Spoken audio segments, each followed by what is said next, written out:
E olha só, o Flamengo segue a preparação aí, né? Então hoje tivemos mais um treino. Os jogadores estão embarcando agora às 19h30 para Porto Alegre para enfrentar o Inter no Beira-Rio. O Inter que vem pressionado. Os desfalques confirmados são Lucas Paquetá. Parecia que o Lucas Paquetá seria um reforço para esse jogo, mas vai ficar para o próximo. Então, jogadores aí que não vão poder reforçar o Flamengo contra o Internacional. Lucas Paquetá segue de fora, mesmo treinando com o grupo e tudo mais, se preparando. Luiz Araújo e Gonzalo Plata. O Paquetá já voltou aos treinos, mas ainda busca aí o melhor condicionamento físico. Informação do Coluna do Fla. Informação do Coluna do Fla. Paquetá se recuperou, estava treinando, mas não viaja, tá? O Flamengo vai soltar relacionado já, qualquer momento. Então, Luiz Araújo segue em recuperação de uma lesão no joelho esquerdo. Plata continua tratando uma tendinite no joelho direito. As dúvidas ficam por conta de Léo Ortiz e De La Cruz, que serão avaliados após o treino. Já estão aí sendo avaliados para ver se viajam ou não, tá? Então, a gente pode ter o Léo Ortiz e o De La Cruz como surpresas aí nessa lista de relacionados. Os dois podem voltar a ficar à disposição do técnico Leonardo Jardim. A boa notícia é o retorno também do Jorge Carrascal. Boa, né? Espero que seja boa. O Jorge Carrascal precisa mostrar que veio, precisa entender que isso aqui é Flamengo, né? Ele está de volta da suspensão e volta a ficar disponível para o confronto contra o Inter. É hora de mostrar serviço. É hora de mostrar serviço. Embora o Lohan esteja jogando muito bem, né, os jogadores do ataque ali, Samuel Lino, tá todo mundo muito bem, mas ele precisa mostrar serviço, tá certo? Então a gente vai atualizando vocês com relação a relacionados, mas essa questão aqui, trazida pelo Coluna do Fla, que o Lucas Paquetá não deve estar nos relacionados, que ainda não está 100% recuperado para atuar contra o Internacional. Meus amigos, olha só, uma decisão aí importantíssima aconteceu, tá? Essa decisão, para mim, aí, uma das mais importantes recentes no futebol. O STJD tem que ser elogiado até por esse julgamento. O resultado do julgamento do Vitor Gabriel, do Internacional, pela entrada em Gabriel Peck, do Cruzeiro. O zagueiro do Inter foi suspenso pelo STJD por 6 jogos, mas até que Peck volte aos treinos em um prazo máximo de 6 meses. Ou seja, se o Peck ficar 6 meses sem jogar, sem treinar, se quer treinar, tem que voltar a treinar. Se ele ficar 6 meses sem voltar a treinar, o Vitor Gabriel não pode jogar. Sensacional.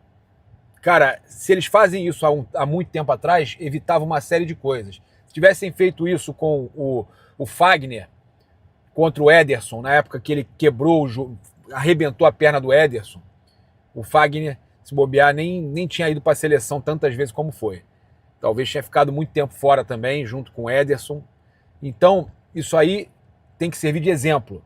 Importante essa decisão do STJD, importante que a CBF, antes tarde do que nunca, tome uma decisão como essa, né? Porque o STJD é ali subordinado ali da CBF. Então, o tribunal toma uma decisão certíssima, inclusive um julgamento polêmico, né? Um áudio fake, uns negócios assim absurdos, mas que terminou bem, né? Que isso sirva aí e que sirva de exemplo também até para os jogadores do Flamengo, né? Flamengo, qualquer outro time, que se entrar muito violento e gerar danos ao adversário, pode ficar também pelo mesmo tempo que o adversário fora do jogo. Isso vai evitar que tenham entradas desleais. Então vale para todo mundo e eu quero elogiar essa decisão, tá? Então se o Peck ficar 6 meses em recuperação, o Vitor Gabriel também ficará sem jogar pelo mesmo período. Se passar um pouco dos 6 meses, aí é que ele volta a jogar antes, mas já é uma punição aí exemplar que vai servir para evitar que coisas piores aconteçam. Eu estava muito preocupado com esse jogo do Beira-Rio. O Internacional vindo de um jogo aí contra o Cruzeiro, onde quebrou a perna o jogador quebrou a perna do Gabriel Peck, que era a maior contratação deles agora no meio do ano. Um absurdo, não posso, jamais vou ficar feliz com lesão de alguém, pelo contrário, eu acho que isso aí é exemplar e ajuda o próprio Flamengo nessa partida de amanhã, para que eles não sejam desleais, não batam muito, porque sabem que vai ter punição severa agora com relação à agressão física, entrada forte, Então isso é muito importante para a sequência do Brasileirão, que tenha essa punição mais forte, mais firme. A gente sabe que é um desejo do BAP, do Boto, do Leonardo Jardim, o Luiz Henrique, do Zenit. Mas a gente sabe que é muito difícil. Paralelo a isso, o Flamengo já tem negociação encaminhada, já iniciada, com o Ponta, com o atacante e com o Almada. Se aparecer a oportunidade de uma troca, do que for, com o Luiz Henrique, ele vai chegar e você cancela aquele negócio que estava acontecendo ali. Até o anúncio daquele jogador, você tem a chance de cancelar e de trocar. Mas a verdade é uma só, que o Pablo Rafael Rua trouxe aqui. O Flamengo já definiu a estratégia para a janela de transferências e trabalha com 3 nomes considerados prioridade. Todos aprovados por Leonardo Jardim e sua comissão técnica. Tá? O clube já abriu conversas com esses 3 nomes, um deles é o Almada. Tá? E aí, ele fala uma situação aqui interessante. Tá? Demore o tempo que for. Isso ele retuitou a postagem do dia 14, que a gente vem falando disso há muito tempo também.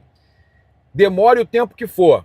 São esses 3 nomes que o clube vai trabalhar em cima. Ou seja, é bem improvável termos anúncios logo nos primeiros dias. Improvável, tá, gente?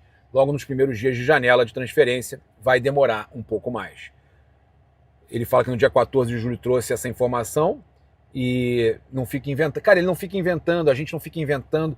Eu queria falar sobre isso. Às vezes você tem uma chamada um pouco mais forte, uma capa, né, com uma chamada ali para chamar visualização, porque no YouTube funciona dessa forma, mas a gente sempre, todos os dias, tem trazido as informações aqui certinhas. A gente falou para vocês que não tinha nada com relação a número de camisa definido. Pode ser 23? Pode, mas também não tinha nada certo ali já. Não tinha nada certo que ele ia chegar no dia, na terça-feira, hoje. Não tinha nada certo. Tá? Faltam daqui a pouco, poucas horas, não vai ter chegado. Né? Também não tinha nada certo quanto à chegada do empresário. Era uma possibilidade. Ficou lá para o jogo do River para acompanhar o jogador dele. E depois não chegou. A informação que eu tenho é que não chegou também. Teve ali a reunião deles, como tem tido sempre. Não é uma novidade a reunião por vídeo, é sempre. Então não tem sensacionalismo, não tem nada com relação a isso. A informação de hoje é que tudo está correndo normalmente. Avanço devagar. As coisas estão caminhando devagar. Estão avançando, mas de forma gradativa, devagar. Tá? E como o Pablo Rafael Rua trouxe, não necessariamente vai ser rápido. Tá? Não quer dizer que ia ser logo no começo da janela. As coisas estão acontecendo e na hora certa os jogadores serão anunciados. E o Luiz Henrique é uma possibilidade.